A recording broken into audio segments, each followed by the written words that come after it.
Hi, welcome to Board with Life News for September 20th. Today I'm going to talk about Spectre Ops Broken Covenant, a new edition of Kingsburg, an expansion for Small World, and the Kickstarter for Legend of Korra Pro Bending Arena. Let's get to it.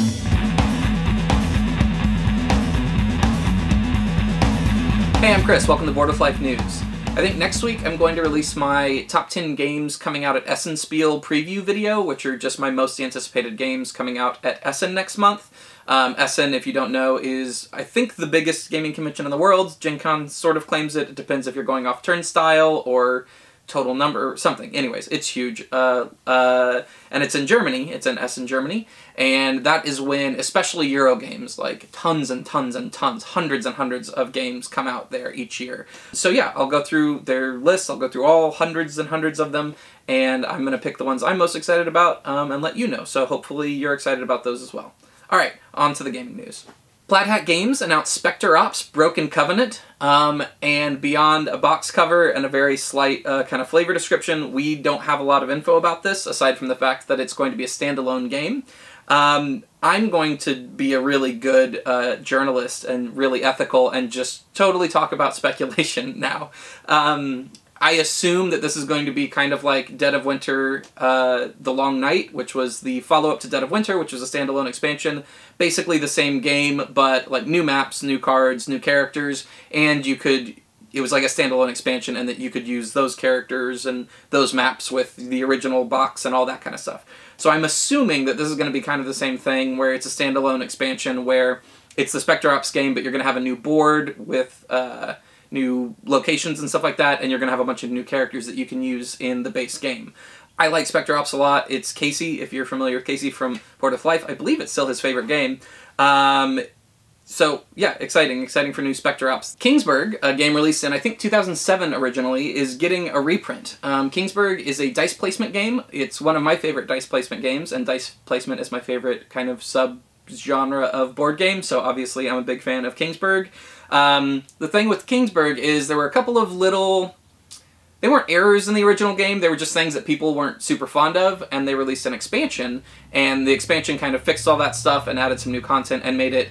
Kingsburg with the expansion is one of the best games. This new version is going to have all of the expansion content. I think there were 5 different like expansion modules that you could put in any combination you wanted, and it's going to add a 6th brand new module to it. So it'll have a little bit of new content, and mainly have that expansion in the base game so that you didn't have to buy the expansion to have the experience that a lot of people wanted from the get-go. So, exciting. Kingsburg's great. I hope more people play it with this release. Days of Wonder announced that Small World will be getting a new expansion called Sky Islands. Small World has a bunch of expansions, tons of expansions, and has been super well supported in its, I think, 8-year run. So the new Sky Islands are going to include a new double-sided board that adds, obviously, Sky Islands to it. Kind of interestingly, you'll play with the base, like the base game boards, but with one less player. So like in a 4-player game, you would play with the base game 3-player board, and then the kind of Sky Islands board would make up for the 4th player. So you're adding some new content there. It's going to add 7 new playable races, which I'm sure Small World fans are excited about. So yeah, good news for Small World. I don't play it, but I know a lot of people love that game, and it's done super well, so cool. This week's Kickstarter is for Legend of Korra Pro Bending Arena from IDW Games. This is a 2-person battling game where you take on, you're each embodying 3-person teams competing in the Pro Bending Arena from the Nickelodeon anime, not really actually anime-inspired Legend of Korra. It's designed by the prolific designer Sin-Fung Lim and Jesse Wright, and it's got miniatures, it's got all sorts of good stuff. They're doing something interesting with the campaign where there are no stretch goals, which you have to unlock to get new content, but they are still unlocking new things each day. So every day of the campaign, they're going to basically like reveal something new that you're going to get into the game regardless of how much money the campaign makes. So it still has that like energy and feel and excitement where you check back each day and maybe share it because, oh cool, we're getting this new pro bending team or whatever, these new miniatures. But it doesn't have the kind of like stretch goal thing where you're constantly just like unlocking more and it's taking content out that should be in it, and then if you don't get it, and all that kind of stuff. So interesting. I haven't seen that done on a campaign before, and it seems to be working out well for them. It is $65, so if you're interested in that, go back it. Alright, that's the news for this week. Thanks so much for tuning in. Make sure you subscribe to this channel. I do board game news every single week, and as I said, the SN preview is coming out next week, so you don't want to miss that. Make sure you follow me on social media. I'm at Chris Bryan Games on Instagram and Twitter, and make sure you check out my Patreon because I get to make the show thanks to my wonderful, wonderful supporters. This week's question comes from @TheCreeveDog via Twitter, and they ask, what was the most enjoyable part of the publishing process beyond designing the game itself? Any surprises? This is about my game Favelas that's coming out in a couple weeks at Essen from WizKids Games. The most enjoyable part of the process was seeing the game kind of come to life, right? Like every time it got a step closer, like I saw like sketch art from the artist. I got to pick the artist. I picked Kwanchai Moria, who's one of my absolute favorite board game artists. So like every time I got to see his sketches or like what he was thinking about was amazing. Then I remember the first time I got like the mock-up of the cover from the graphic designer, and it like actually like said Favelas on it with my name. Like that was awesome because it's just seeing this thing slowly come to life and get better and better and better.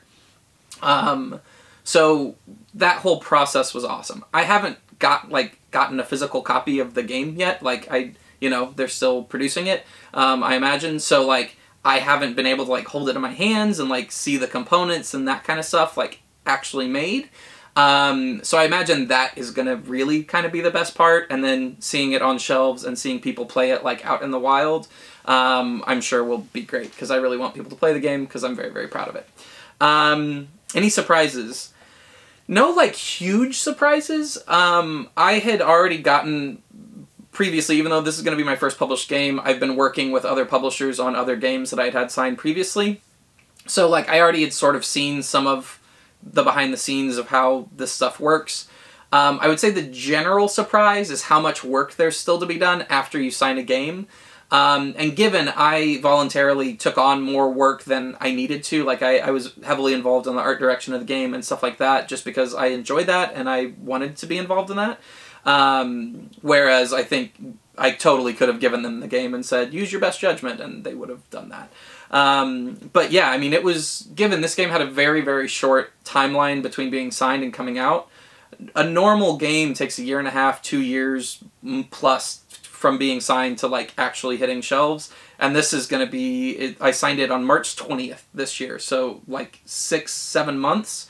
So it was very, very rapid. The game was very ready already, like, because I had been planning to self-publish it prior to getting it signed. So I had already kind of like gone down that path farther than a lot of designers might have, or I would have, if I was planning on getting it signed. So, but there was still like, certainly weekly, often daily email exchanges, tons of decisions to be made, tons of, choices, and it was very rapid. So yeah, I guess just the amount of work, nothing like, huge or anything that was surprising, and a pretty obvious answer, I guess, for the most enjoyable part was like seeing my game get made. But yeah, that's how it is. So thanks for the question, and I will see you next week.